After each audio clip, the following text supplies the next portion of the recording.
Ο θάνατος δεν είναι τίποτα. Το να ζεις όμως νικημένος είναι σαν να πεθαίνεις κάθε μέρα. Ναπολέον Βοναπάρτης, αρχιστράτηγος, ύπατος και αυτοκράτορας των Γάλλων.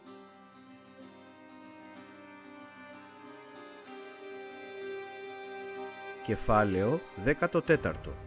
Ναπολέον Βοναπάρτης. Όπως είδαμε και στο προηγούμενο μάθημα, με την Γαλλική Επανάσταση είχε έρθει το τέλος της μοναρχίας. Ύστερα από μία περίοδο ειρηνικών αλλαγών, ξέσπασε η βία και η τρομοκρατία. Τα υπόλοιπα κράτη, θεωρώντας ότι οι ιδέες της Επανάστασης ήταν επικίνδυνες για τα ίδια, κήρυξαν πόλεμο στη Γαλλία.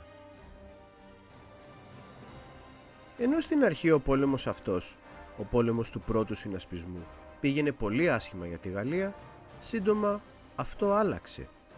Ένας νεαρός λοχαγός, ο Ναπολέον Βοναπάρτης, οδηγούσε τον επαναστατικό στρατό από τη μία νίκη στην άλλη. Όλα τα κράτη είχαν συνθηκολογήσει, εκτός από την Αγγλία. Η Αγγλία αρνούνταν να συνθηκολογήσει με τη Γαλλία. Συνεχώς εμπόδιζε το εμπόριο και χρηματοδοτούσε τα άλλα κράτη. Οι Άγγλοι δεν μπορούσαν να δεχθούν τη Γαλλία ως την ανερχόμενη δύναμη της Ευρώπης. Ήθελαν αυτή την θέση για τους ίδιους. Οι συνεχείς νίκες του Ναπολέοντα τον είχαν αναγάγει σε εθνικό ήρωα. Η κυβέρνηση προσπάθησε να τον ξεφορτωθεί, στέλνοντάς τον στην Αίγυπτο. Όμως με την επιστροφή του πήρε την εξουσία με τη βία και αναγορεύτηκε ύπατος.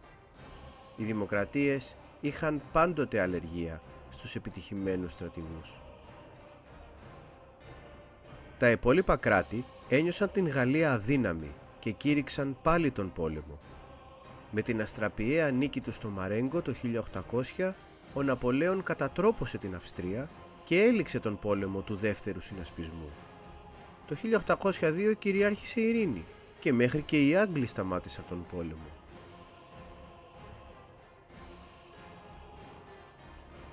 Ο Ναπολέον ήταν εξαιρετικός στρατηγός, ο μεγαλύτερος της εποχής του. Βάσιζε τη στρατηγική του στην ταχύτητα, την αυτονομία, το πυροβολικό και στην αγάπη του για τους στρατιώτες του. Συνήθιζε να προσποιείται ότι ήταν αδύναμος και να παγιδεύει τους εχθρούς του έναν έναν. Ήταν όμως εξίσου ικανός κυβερνήτης? Ναι, ήταν. Ο Ναπολέον στην ειρήνη αναμόρφωσε την οικονομία, την εκπαίδευση και επανέφερε τη σταθερότητα στη Γαλλία. Ένωσε τους νόμους σε έναν νομικό κώδικα και αποκατέστησε την Εκκλησία υπό τον έλεγχο του κράτους. Ο ίδιος κήρυξε ότι η Επανάσταση έχει πλέον λήξει. Το 1804, σε μία λαμπρή τελετή, αναγορεύτηκε σε αυτοκράτορα των Γάλλων. Η δημοκρατία για την οποία είχαν εξεγερθεί οι Γάλλοι είχε αντικατασταθεί από μία στρατιωτική δικτατορία, η οποία με αρχηγό τον Ναπολέοντα πρακτικά έλεγχε ολόκληρη την Ευρώπη.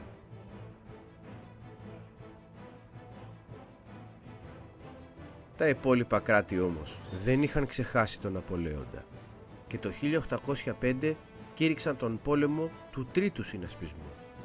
Με 200.000 άνδρες ο Ναπολέοντας συνέτριψε πάλι τους Αψβούργους στη μάχη της Ούλμ και στο Αούστερλιτς. Ο Ναπολέον γνώριζε ότι με κάποιο τρόπο έπρεπε να εισβάλλει στην Αγγλία. Ωστόσο, όσο ισχυρός ήταν ο γαλλικός στρατός, άλλο τόσο ανίκητος ήταν ο αγγλικός στόλος. Οι Άγγλοι συνέτριψαν τον γαλλικό και ισπανικό στόλο στο Τραφάλγκαρ. Οι Γάλλοι δεν μπορούσαν να περάσουν τα στενά. 130 χρόνια μετά, κάποιοι άλλοι θα είχαν ακριβώς το ίδιο πρόβλημα. Το τέλος του πολέμου βρήκε τη Γαλλία ενισχυμένη και την Αγία Ρωμαϊκή Αυτοκρατορία διαλυμένη. Το 1806, μόλις έναν χρόνο μετά, οι Πρώσοι και οι Ρώσοι μπήκαν στον πόλεμο. Ο πόλεμος του τέταρτου συνασπισμού ήταν γεγονός. Ο Ναπολέον γρήγορα εισέβαλε ανατολικά και στις μάχες της Ιένας και του Άουρστεντ διέλυσε τους συμμάχους. Η Γαλλία είχε κερδίσει πάλι. Ο Ναπολέον δεν μπορούσε να κερδίσει την Αγγλία με πόλεμο. Δοκίμασε λοιπόν να κερδίσει με την οικονομία. Ύστερα από τον πόλεμο του Πέμπτου Συνασπισμού, τον οποίο επίσης κέρδισε, υποχρέωσε όλες τις χώρες να διακόψουν το εμπόριο με τη Βρετανία. Η Ισπανία και η Ρωσία δεν τήρησαν τις δεσμεύσεις τους. Και ενώ στην Ισπανία ο Ναπολέον θα έβαζε για βασιλιά τον αδερφό του, για τη Ρωσία είχε άλλα σχέδια. Το 1612 συγκέντρωσε την Μεγάλη Στρατιά, 650.000 άνδρες στα σύνορα με τη Ρωσία, και τον Ιούνιο εισέβαλε. Αλλά οι Ρώσοι είχαν πλέον μάθει να τον αντιμετωπίζουν και απέφευγαν να δώσουν μάχη. Αντίθετα, έκαιγαν ό,τι έβρισκαν στο δρόμο τους, στερώντας το από τον Ναπολέοντα. Η τακτική αυτή ονομάστηκε Καμένη Γη. Μαζί με τον Ανταρτοπόλεμο γονάτισαν τους Γάλλους, αλλά δεν τους κέρδισαν. Πριν ο Ναπολέον φτάσει στη Μόσχα, οι Ρώσοι έκαναν το αδιανόητο. Έκαψαν συθέμελα την ιερή τους πόλη για να μην πέσει στα χέρια του. Χωρίς προμήθειες, χωρίς στέγη και με τον ρωσικό χειμώνα να έρχεται, ο Ναπολέοντας κατάλαβε ότι είχε ιτηθεί. Το λάθος του Καρόλου του 12ου θα το έκαναν και κάποιοι άλλοι 130 χρόνια μετά. Ο Ναπολέον ήταν τώρα αδύναμος. Τα αντίπαλα κράτη κήρυξαν για άλλη μια φορά πόλεμο, αυτόν του έκτου συνασπισμού. Πλέον είχαν μάθει από τα λάθη τους.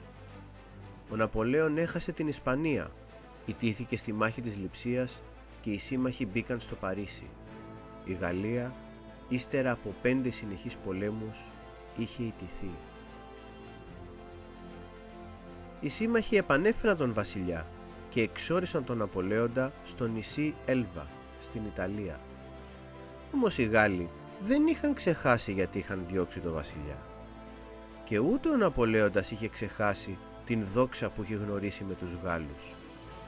Ύστερα από 10 μήνες απέδρασε από το νησί και επέστρεψε στη Γαλλία.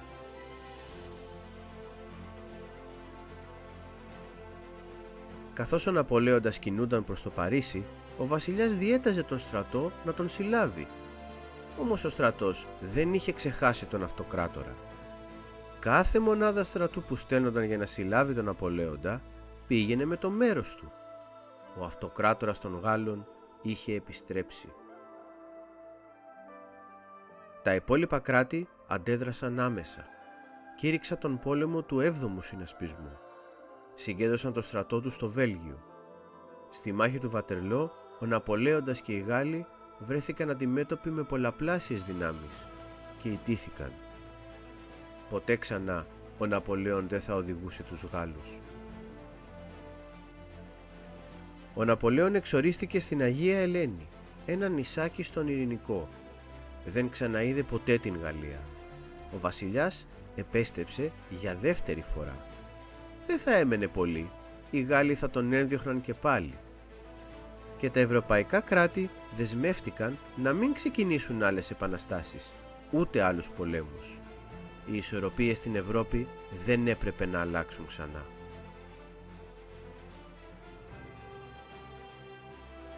Όμως, ένας μικρός λαός μέσα στην Οθωμανική Αυτοκρατορία αδιαφορούσε για τις αποφάσεις τους και για την ισορροπία των δυνάμεων.